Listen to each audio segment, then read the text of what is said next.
국민 여러분께 심려를 끼치고 놀라고 마음 아프게 해드린 점에 대해 송구스럽게 생각합니다. 국민 여러분께 깊이 사과드립니다. 299표 중 타 234표. 피청구인의 법 위배 행위가 헌법 질서에 미치는 부정적 영향과 파급 효과가 중대하므로 피청구인을 파면함으로써 얻는 헌법 수호의 이익이 압도적으로 크다고 할 것입니다. 이에 재판관 전원의 일치된 의견으로 주문을 선고합니다. 주문, 피청구인 대통령 박근혜를 파면한다.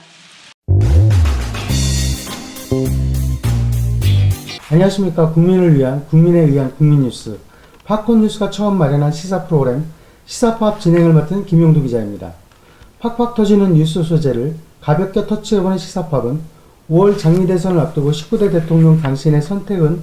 이라는 주제로 대통령 선거에 대한 이야기를 함께 나눠볼까 합니다. 이명박 박근혜 정권 지난 10여 년 동안 국민들은 소통을 원했지만 민심의 귀를 기울기보다 일방적 권력 행사로 국민 주권이 침해당하고 종국에는 헌재의 준엄한 심판으로 작용돼 헌정사상 처음으로 현직 대통령이 파면되는 대의민주주의 역사를 기록했습니다. 대통령 선거일이 5월 9일로 확정되면서 대한민국 유권자는 민심에 부합하고 시대적 혼란을 치유하며 국민 대통합을 이루어 경제 부국으로 이끌어갈 수 있는 19대 대통령을 어떻게 선택해야 될지 고민하게 됐습니다. 현재까지 대통령 선거에 출마하겠다고 공식적인 입장을 밝힌 정치인들이 상당수 많아 유권자들도 헷갈릴 정도인데 누가 나오는지 참 궁금합니다. 나소리 기자, 브리핑 부탁드립니다.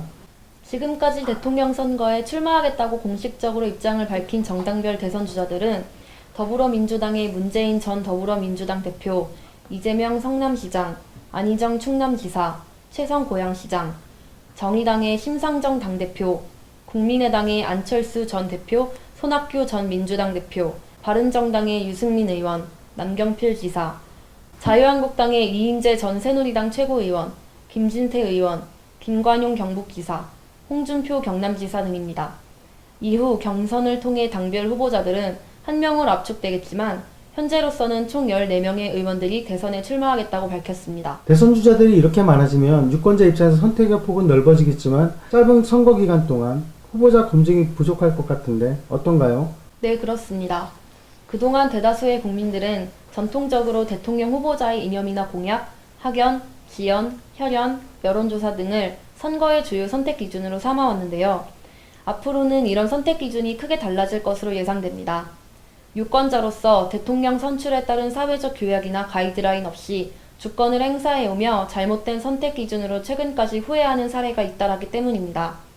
이명박 정부는 과거 22조 원의 세금을 들여 4대강 사업을 무리하게 추진했지만 강이 녹조로 뒤덮이는 등 심각하게 오연됐고 여러 언론 매체에 낙하산 인사를 선임해 과도한 언론 탄압을 하기도 했습니다.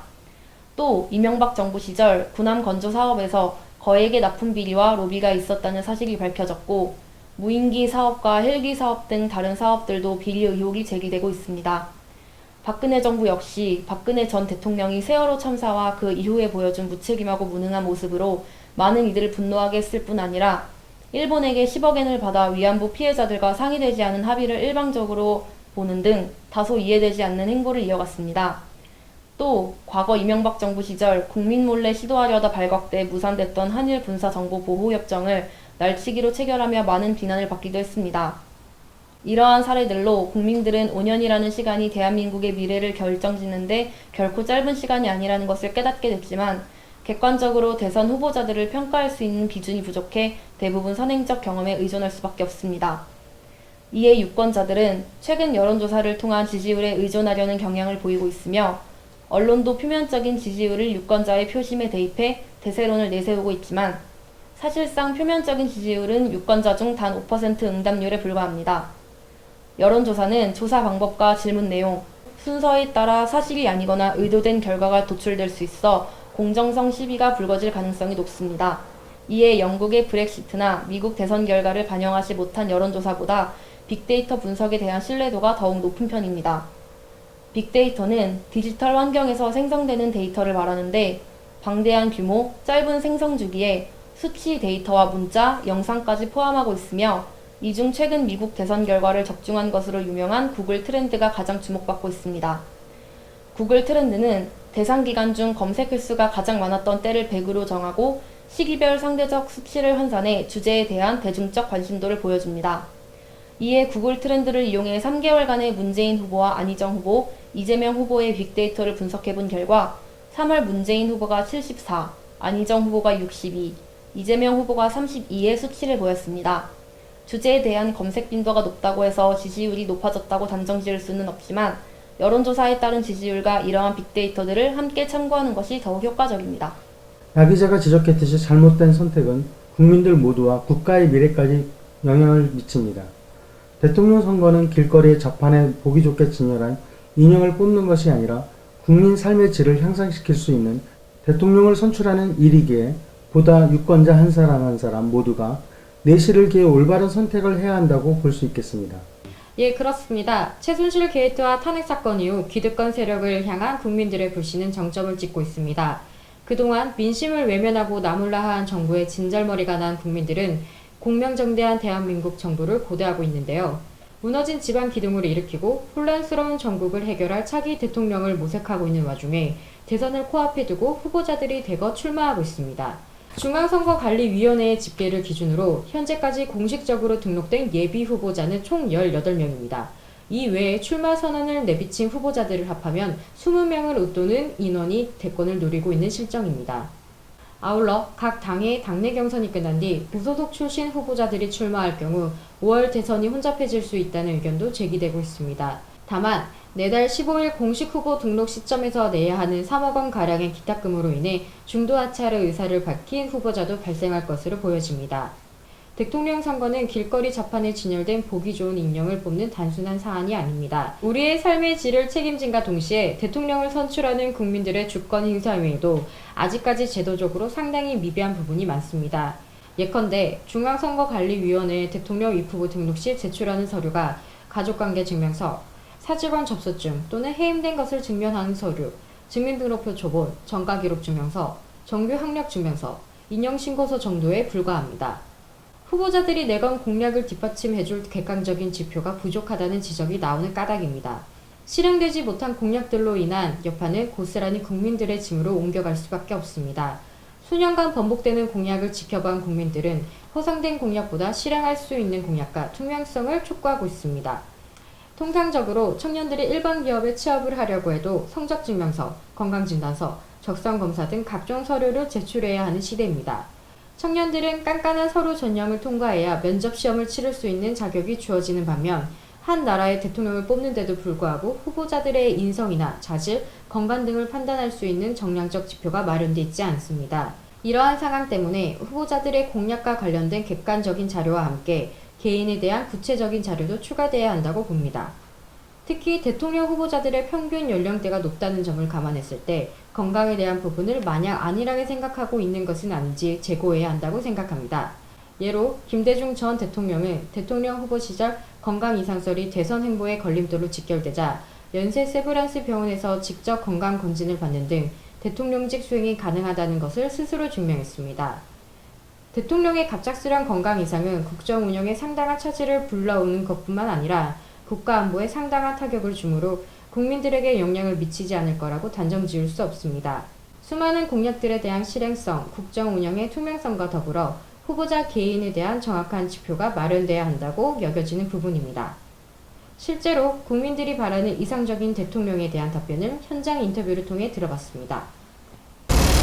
5월 장미 대선이 코앞으로 다가온 가운데 차기 대통령에 대한 관심이 높아지고 있습니다. 팝콘뉴스가 오늘 강화문에서 시민들의 의견을 직접 담아봤습니다. 그러니까 이제 어려운 사람들한테 따뜻한 마음을 가지고 이렇게 정성껏 돌봐주는 대통령이 됐으면 좋겠습니다. 그러니까 일단은 한국 사람들을 전부 다 이제 포용할 수 있는 따뜻한 마음이 일단 우선이라고 생각을 하고, 예, 그렇게 합니다. 서민들에 대해서 이제 어떻게 보살필 것인가, 이제 그런 문제를 좀 중요시 보고 있습니다. 친일을 청산하지 못한 그 적폐가 이 나라를 이렇게 망쳤다고 생각해요. 그것을 적폐를 청산할 수 있는 후보가 됐으면 좋겠습니다. 박근혜랑 이명박이 너무나 많은 과오를 저질렀어요. 4대강이라든가 그런 걸 다 낱낱이 드러내고 해결할 수 있는 대통령 그랬으면 좋겠습니다. 공공성의 훼손을 좀 줄이고 이 공공성을 확보할 수 있는 그런 대통령이 있었으면 좋겠습니다. 사학법은 굉장히 잘못된 거라고 생각하거든요. 학교야말로 공공성인데 그 사립학교 그 학원 재정이 나라에서 가는 거예요. 근데 그 이사장이니 뭐 거기 재단에 있는 사람들이 마치 개인적인 학교를 사업화하고 막 그러거든요. 그것을 갖다가 공공성으로 확보시킬 수 있었으면 좋겠고요. 그 다음에 이제 이 4대강은 반드시 그 4대강 그 본은 폭파시켰으면 좋겠고요. 그 다음에 이 우리나라 지금 이 사드 문제는 작전권 문제거든요. 작전권을 회수할 수 있는 대통령. 미국에서 작전권을 회수해 와가지고 함부로 우리나라 땅을 이렇게 자기네 미군 기지화하고 이런 미국을 맞짱 뜰 수 있는 대통령이 있었으면 좋겠습니다. 국가 안전이 제일이죠. 국가 안전이 그 당파를 초월해서 국가 안전이 제일이야. 뭐니 해도 어떤 놈도 뭐 사드 배치 절 죽어도 반대한다는데 공산당 맛을 안 본 사람들이야. 공산당의 맛을 보면은 국방이 제일이야.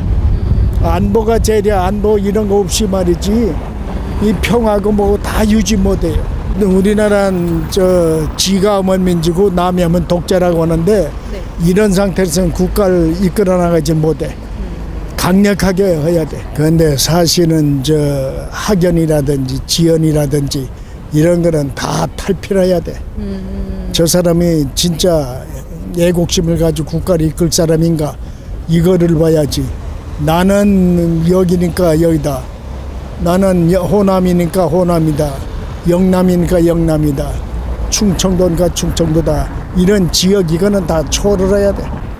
그냥 저희들이 하는 이야기를 잘 들어줬으면 좋겠어요. 그러니까 소통이 잘 되고 우리가 하는 이야기들이 잘 들려야 정말로 국민이 원하는 대통령이 나오지 않을까라는 생각을 하거든요. 공약하시는 것들에 대해서는 지켜주셨으면 좋겠어요. 네, 약속에 대해서는 꼭 지켜주셨으면 좋겠어요. 그냥 실현 가능성이 있는 것들을 하고 있느냐인 것 같아요. 뭐 학연 직연도 중요하지만 그분들이 이제 내놓는 공약이라든지 하시는 이야기들이 하실 수 있는 것인지 우리들 입장에서 이야기를 하고 계시는지에 대해서 저는 집중적으로 보고 있는 것 같습니다. 진짜 너무 머리가 아파서 할 말이 없네요. 진짜 서민을 생각해서 정말 내 마음이다 생각하는 그런 사람, 내 마음이나 국민의 마음이나 똑같은 사람, 그런 사람이 나왔으면 좋겠어요. 정말 너무 힘들어요. 정말 될 수 있는 대로 서민을 생각해서 거짓 없는 정치, 깨끗한 정치, 그런 정치를 해줬으면 좋겠어요. 진짜 그게 진짜 어려운 것 같아요. 솔직한 심정은 투표하고 싶은 생각이 없어요. 정말 어떤 사람을 뽑아야 될지 지금 아직은 생각을 할 수가 없어요. 지금 더 지켜봐야 될 것 같아요. 지금 누구 이렇다는 분이 안 계시는 것 같아요. 좀 더 두고 보겠습니다. 공약에 있어서 좀 그래도 지킬 수 있을 만한 그런 공약을 내걸고 좀 지켰으면 좋겠어요. 어떤 것인데 한 가지라도 좀 약간 확실하게 지킬 수 있었으면 그런 대통령이 나왔으면 좋겠어요. 그 전에 있었던 그 대통령 있잖아요. 약간 그분이 좀 약간 부족했던 게 이야기를 들어주고 그랬던 게 좀 많이 부족했던 것 같아요. 좀 자기 주장이 강하고 그랬던 것 같은데 좀 국민들의 이야기를 많이 들어주고 소통할 수 있는 그런 대통령이 나왔으면 좋겠습니다. 저는 그런 거 안 보고 좀 아까 방금 말한 것처럼 그런 공약을 하나하나씩 보면서 좀 그래도 이건 좀 실현 가능성이 있겠다. 약간 이런 식의 해서 저는 대통령을 뽑을 것 같아요. 지금까지 이제 길거리 인터뷰를 통해서 시민들의 생각들을 다양하게 들어봤습니다. 연령층도 뭐 골고루 학생들부터 시작해서 직장인 또 가정주부 또 어르신들까지 더해서 골고루 해서 여러 의견들을 많이 들어봤는데요. 각자의 이제 취재하면서 느꼈던 점이라든지, 그리고 본인들이 생각했을 때 과연 어떤 대통령 이상적인 대통령이 되어야 되는가에 대해서 한번 좀 자유롭게 한번 얘기를 나눠봤으면 좋겠어요. 자, 누구부터 하실까요? 저부터 할까요? 네, 나소리 기자님. 네. 우선 어디를 보고 얘기해야 되나요? 우선 이제 시민분들의 인터뷰를 본 결과 시민분들이 가장 원하시는 게 이제 국민과 소통되는 대통령을 원하시더라고요. 그리고 이제 공약 이행률이나 실현 가능성들을 좀 중점적으로 보시는 경향이 있으신데, 뭐 역시나 이제 한 국민으로서 저도 같은 생각을 가지고 있습니다. 그냥 이렇게 말하면 돼요? 편하게. 제가 원하는 대통령을 말하죠.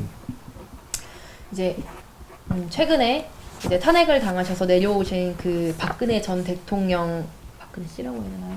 박근혜 전 대통령이 맞죠. 박근혜 전 대통령의 이제 여파 때문인지 이제 아무래도 국민들과 소통이 되고 국민들의 말에 귀를 기울이고 이제 비선 실세 같은 그런 숨어져 있는 세력들이 없는 좀 깨끗하고 청량한 대통령, 그런 대통령이 이제 나오면 이전보다 조금 더 국민들의 신뢰를 얻을 수 있지 않을까 그런 생각을 합니다. 네. 우리 송 기자님은 어떻게 생각하십니까? 제가 현장 인터뷰를 해본 결과 느낀 점은요. 많은 사람들이 뭐 연령대가 다양하다고 해도 공통적으로 학연과 지연 이거는 좀 탈피해야 된다는 부분에서는 많은 사람들이 공감을 하고 계신 것 같더라고요. 팔은 안으로 굽는다는 말이 있는데 내 사람을 챙겨야 된다는 우선 약간 그런 생각보다는 한 나라의 대통령이기 때문에 객관적이고 공명정대한 사람을 뽑아야 된다는 게 전 연령대에서 보여지는 공통적인 거였습니다. 그렇습니다. 그러니까 막상 투표소에 들어가면 도장을 찍을 때 거기서 그렇게 좀 좌지우지되는 그런 경향이 좀 보이는 것 같아요. 맞아요. 근데 그런 부분에 있어서 어떻게 보면은 우리가 지금까지 대통령 선거에 있어서 국민들이 선택할 수 있는 가이드라인이라든지 그런 것들이 좀 제시가 되지 못했지 않았나. 한편으로 그런 생각을 가져봐요. 예를 들어서 아까도 우리 송 기자가 취재한 것처럼 일반 대기업에서도 그 성적 증명서라든지 그 다음에 인성검사, 적성검사 등을 통해서 되게 깐깐하게 직원들을 채용하고 있는데 일국의 대통령을 선출하는 데 있어서 우리는 좀 너무 가볍게 생각하고 있지 않는가 한편으로 그런 생각이 들었습니다. 이때까지 우리가 이제 선거를 할 때 학연, 지연, 혈연을 솔직히 많이 약간 조금 봤었는데 그 결과가 우리를 지치게 했다는 것을 이번 기회를 통해 많은 분들이 느끼셨을 것 같은데요. 그렇게 정한 사람들이 우리를 지치게 했으면은 이제 우리는 다른 것을 봐야 되지 않을까 이런 생각이 듭니다. 웃어도 되나요? 다른 기준이 필요하지 않을까요? 좀 쑥스러워가지고 카메라도 보고서 얘기하기가 쑥스러워가지고 웃지 마세요. 그런 것 같은데 이번에 이제 박근혜 전 대통령의 여파 때문에 아무래도 이제 저 개인적인 생각으로는 더 바람직한 대통령을 뽑아야겠다는 그런 약간 의지가 좀 강하게 있었어요, 마음속으로. 근데 실제로 이제 인터뷰 영상을 보니까 이 정국 자체에 되게 회의감을 느껴서 투표를 과연 해야 할까라는 그런 의문을 가지시는 분도 이제 계시더라고요. 근데 이제 드리고 싶은 말씀은 물론 굉장히 실망을 하셨고 굉장히 마음도 아플 거고 내가 또 이런 사람 뽑으면 어떡하나 라는 생각에 이제 걱정, 우려가 이제 많으실 텐데 이제 그럼에도 불구하고 다 같이 힘을 모아서 정말 이 나라를 위해 힘써줄 대통령을 뽑는 게 가장 지금 현재 시점으로서는 우선돼야 되지 않나, 예, 그렇게 생각합니다. 예. 우리 저희 나소리 기자가 클로징 멘트까지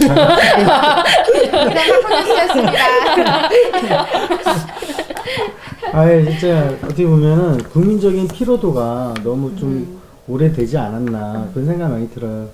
지난 이명박 박근혜 10여 년 정권 동안 국민들과의 소통을 단절시켜버리는, 그러니까 하지 말라면 하지 말아야 되는데 그냥 우격다짐식으로 결국에는 빚만 늘어나는, 나라 빚만 늘어나는, 그 종국에는 국민들에게 다 전가되는 부분이거든요. 그리고 나서 경제가 안 좋다는 등 뭐 그런 얘기가 나올 수밖에 없는데 한 번의 선택이 10년을 좌우하는 것이 아니라 그거 삼성전자 옛날 그거 캐치프레이즈였는데 어쨌든 간에 삼성까지 볼게요. 한 번의 선택이 정말 대한민국의 미래를 좌우합니다. 이번 19대 대통령 선거 그냥 단순하게 이 사람 아니니까 이 사람 찍어야지 뭐 그런 것보다는 정말 소신껏 내가 원하는 대통령이 어떤 사람인지 한번 심사숙고해 보시고 그 투표장에 들어가셨으면 좋겠습니다. 네. 이상 팝콘 뉴스가 처음 마련한 시사 프로그램 시사팝의 김용도 나소리 손지윤이었습니다. 감사합니다. 감사합니다.